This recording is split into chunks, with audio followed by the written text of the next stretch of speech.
would talk a little bit about the UFO UAP thing that's going on. It happened a little while ago. It's not exactly current events anymore. Let me go and adjust my screen. It's not exactly current events anymore, but we'll say in recent history, the government has come out and admitted UFOs. They called them UAPs. Okay. My dad had actually seen a UFO when he was a kid in Puerto Rico. Now, Puerto Rico, there is a military site where all kinds of really weird things have happened. I remember when I was a teenager, it was reported they were throwing bodies on landmines. And the military came out and said, oh, this is true, but the bodies were dead. They were donated to science, so it's okay that we do this. Good morning, Lady Rider. Which is kind of messed up. I don't even know. There should be dummies for that. Why would you throw a human body donated to science? It seems like a very poor use of a human body. And of course, we had the Foo Fighters in the 1940s. So if the U.S. government worked so hard to make people that said anything UFO related look crazy, why would they, good morning, Amy, why would they now be so big on coming out? Why I mean, even the whistleblower, the U.S. government, they invented a heart attack gun. You can look it up. The data's out there. I think it was in the 1960s. Very spy equipment stuff. I remember when I first heard about it, I was thinking, how did they do this? And I mean, when you think about it, if you have some chemical that'll cause a heart attack, you could freeze it into like a splinter, and then you would just need a weapon that could send it out as a projectile. It just needs to penetrate the skin. It would probably feel like a prick or something. It'd melt right in. No one would even know. So I personally think that the reason why the U.S. government is so okay with there being a whistleblower now is because I think we're going to see the U.S. government blame UFOs or UAPs, whatever, on its own poor behavior. If you can understand, like maybe I have an example here. Oh, here we go. There was that train disaster that happened a couple of months ago, and I think it was the EPA decided that the best thing they could do would be to set these dangerous chemicals on fire and then pollute the air. Thumbs up, right? Great job, guys. Hey, Sandy, how are you doing? If we see later on, maybe there might be negative effects because of the pollution created by the train crash / the handling of the pollutants. I could see them trying to blame that on, oh, well, there must have been a UFO. That's something else. So even though I do think that the government has had UFOs and things like that for some time, the fact that they're coming out with it now, you would have to work very hard to convince me that that's being done for our benefit at all. Even when the government does things for our benefit, they're looking out for us. I believe they're looking out for themselves a little more. So it's just strange to me for this very specific thing where for years and years and years, oh no, UFOs, these are crazy people, loonies, haha, we got pups in the background, crazy loonies, and then, oh no, turns out we have them, we're going to call them UAPs, though. Nobody remember when we ostracized all those people that called them UFOs. So, that's what I think about that. I wanted to put that out there really quick. Let's get started. Good morning, Super Horror family. Today we are talking about the Loch Ness Monster. As always, I do have an amateur sketch for you guys. All right. The Loch Ness Monster is a really fun one because in a lot of media, it gets a lot of positive press. I remember you see the Loch Ness Monster in children's shows, and it's never really scary. You see like little dragons and stuff in children's shows, and sometimes they're cute and sometimes they're terrifying, but I feel like the Loch Ness Monster has enjoyed a pretty good amount of press and spotlight where it's not been made to look like a terrible monster. There's always like this wonder attached to it, and I think that might be part of what leads to some of what I would consider to be some bad ideas about discovering whether or not Nessie exists. Okay? When I was a child, elementary school, probably about third grade, I don't know if it's the first time I heard about Nessie, but I do remember my peers saying things like, well, what I would do is I would get a bunch of people in scuba gear and we would sweep the loch. You know, just kind of like how you would find, missing persons. Everyone stands arm to arm sometimes and they walk through the field. They're trying to find a body. Like that, but underwater. And the idea does have merit. First off, let's start with the fact that it doesn't outright say that Nessie's not real, because that's no fun. We should be open to the idea that there are things that we don't know. So I do like that. It's an idea that says, well, this could or could not be, and this is one way we could know for sure. Also, it's methodical. I know it's methodical because it's how we find bodies when we're on land. Arm to arm, we walk through the field, and if there's a body, it should be found. Somebody should be able to see it with their eyes or feel something odd with their feet.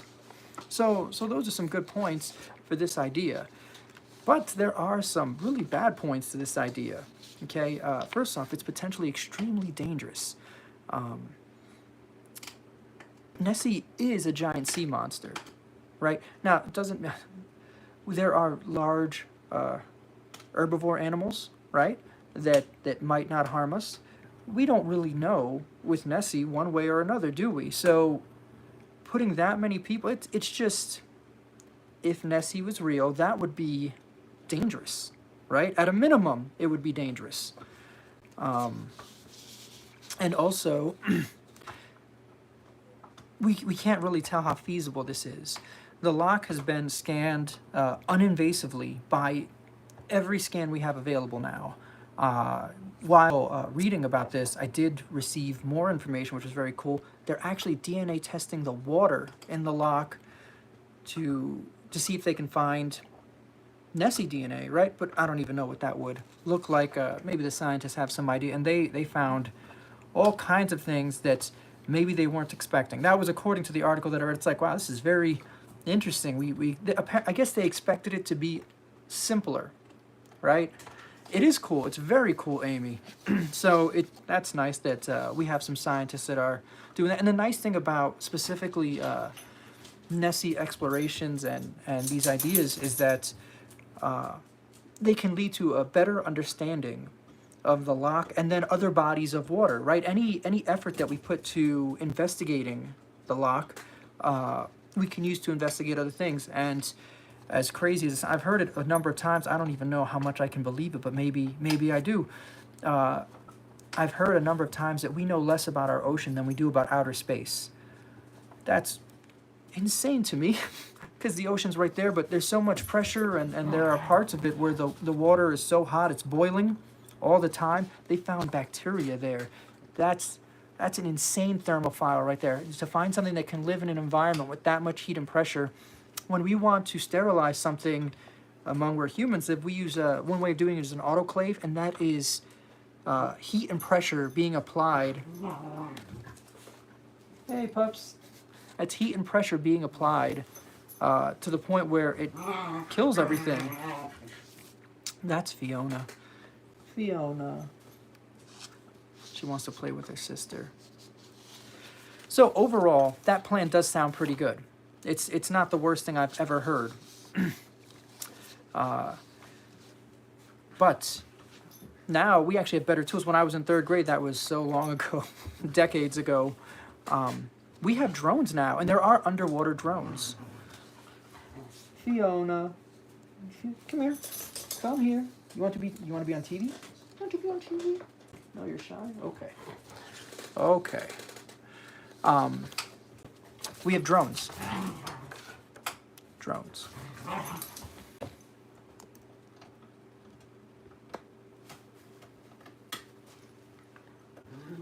You guys gonna be good? Oh, okay, no. Hey. You guys are interrupting my show. Okay. Sometimes when you put the camera on them, they obey really good. They're like, oh wow, now we don't want to do the fun thing, but they know that I'm not like recording for me. So, right. We could use a drone to go and search the loch, and this would not put any divers in danger if there is not just Nessie, but any kind of aquatic dangers or anomalies that could potentially exist. So that's a neat idea. All right, but anyone can hide from one drone. It's like when we were kids, we played hide and seek, and you see your friend check the closet, and then they walk check somewhere else. If you were able to silently get into the closet, you were found last. You won the game. So really, you would need several drones to go out there and kind of act like the humans to make the sweep. If you were to do something like this, I would hope that the drones would have a lot of sensors on them for things like temperature and pressure, because those are anomalies that would also be very interesting to me, and I think to scientists, right? Like, all right, so we didn't find Nessie, but for some odd reason, this area here, there's more pressure or less pressure, more temperature, more heat, less heat.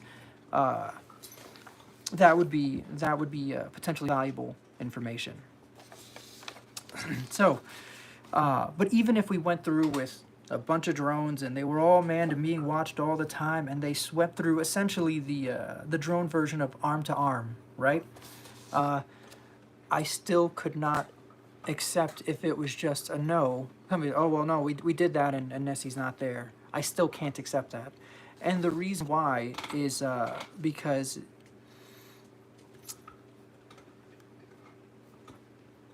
there is potential for time travel.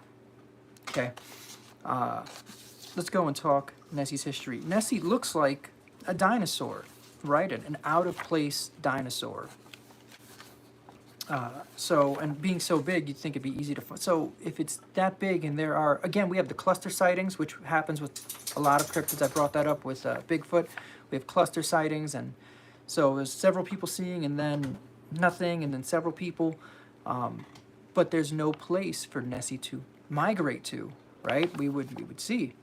So allow me to go and share with you guys. I have some notes because I don't want to get the accounts wrong. I have a little bit of Nessie history here.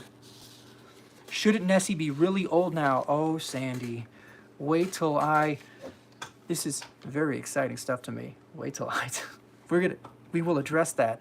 Nessie could be ancient right now, like just.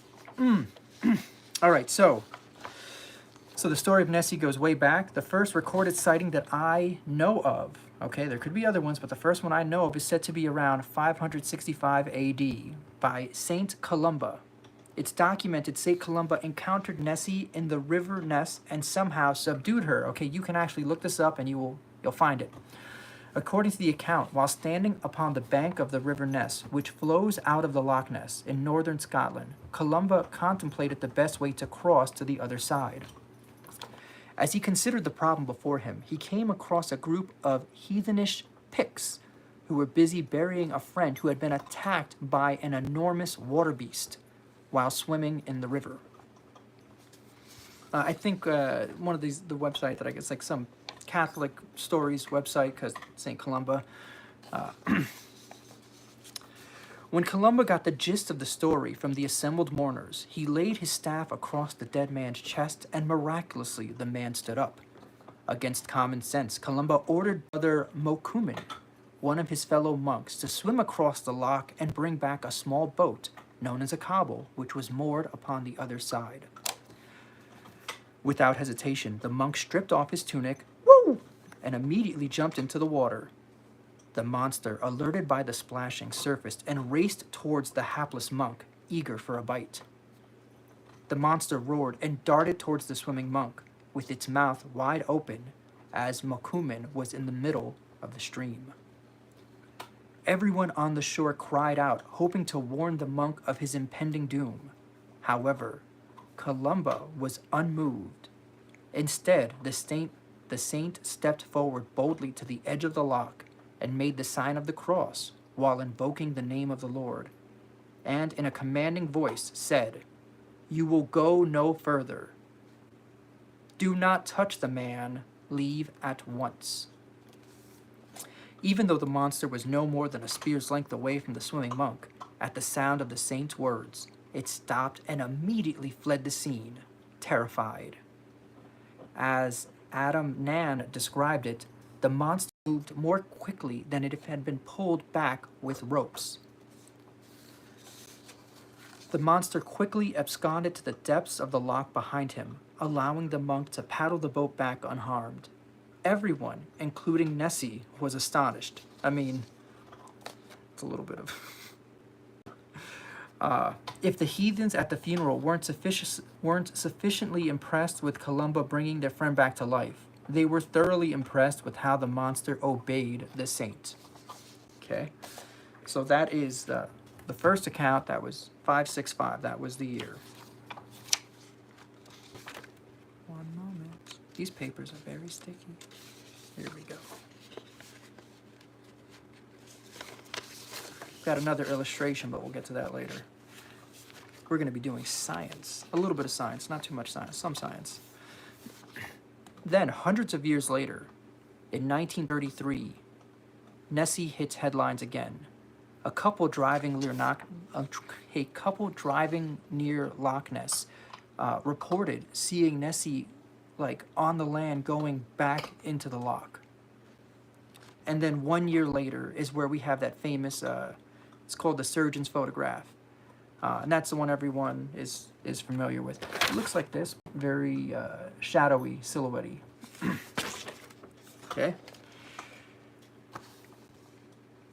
So now that we have a little bit of background info, and there's still sightings that are contemporary, we'll say.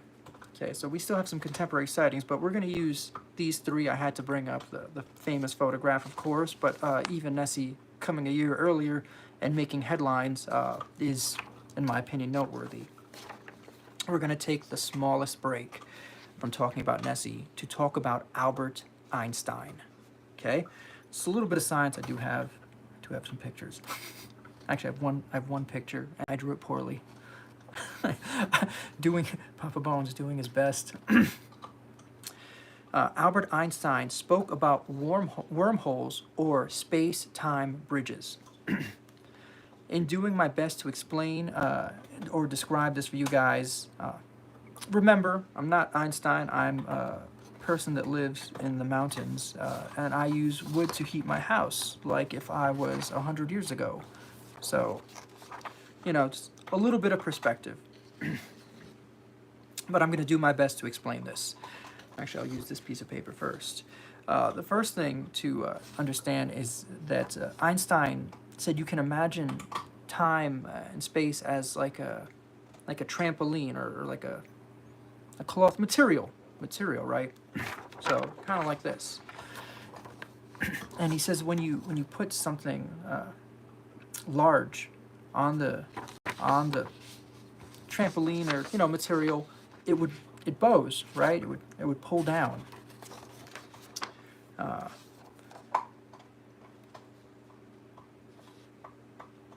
This is what big things like stars and planets do to space-time. They literally bend it. So let me now. This is my illustration. This is me trying my best to explain Albert Einstein's wormhole theory.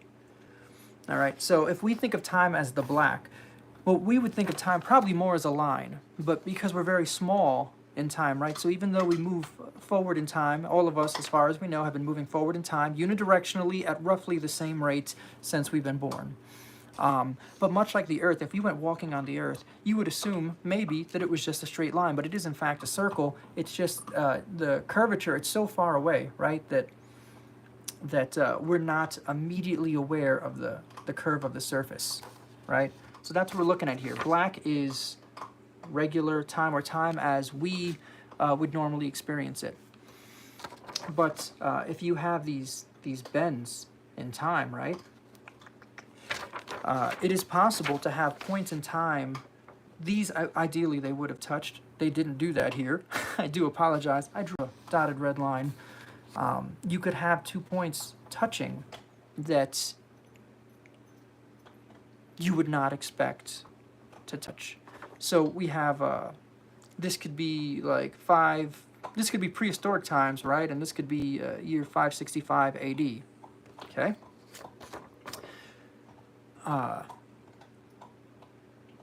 Nessie could have literally just by not without triggering, and it could have happened upon this wormhole, this time bridge. Okay.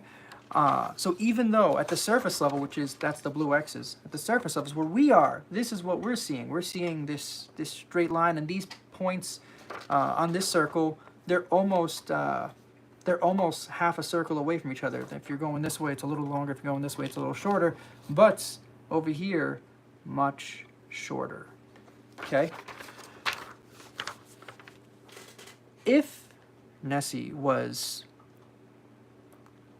traveling through time, okay, this is just a theory.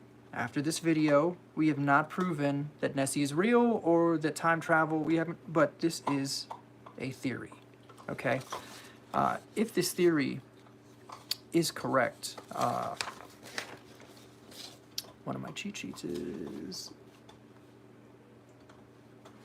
there we go. If this theory is correct, Nessie's not sitting in the loch waiting to be found. Because if you play test the theory out, right, where, okay, Nessie's traveling through time, there's no guarantee when Nessie is. Nessie's almost, in my opinion, Nessie could almost be a victim of time travel. Did Nessie sneak in? I don't know. What I think happened. Now, just looking at the different accounts, okay? It's gonna be weird. If I had to start drawing lines about what made the most sense to me, and we would accept time travel as a possibility, I think Nessie went from prehistoric times to 1933. In 1933, Nessie is seen outside of the loch, okay, going in. But that means there was maybe a little bit of exploration. You know, there was curiosity. Something happened at some point in what would be the near future for Nessie, but for us, the past. I think Nessie went to year 565 AD. So if we start where things are a little more peaceful, and then we go to, like, so 1933, we have what looks like an investigation of sorts. In 565, we have what would be, I would imagine, pretty intimidating. There was a human that was attacked, and then someone swimming for a boat, and then another human standing on the shore yelling, and then it says she looked like she got yanked back. I think that was the wormhole triggering. Again, she getting pulled back, possibly back to prehistoric times. So if you think about it that way, when the photograph was taken in 1934, this could have been 15 minutes or even less for Nessie, right? It's weird, but it's possible and kind of exciting.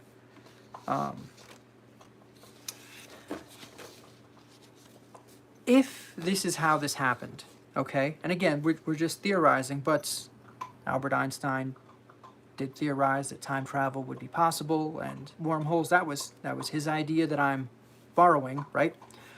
There is a chance that we've actually seen, I've been to the Museum of Natural History when I lived in New York, and I've been to several other museums. I've seen a pretty good amount of dinosaur bones.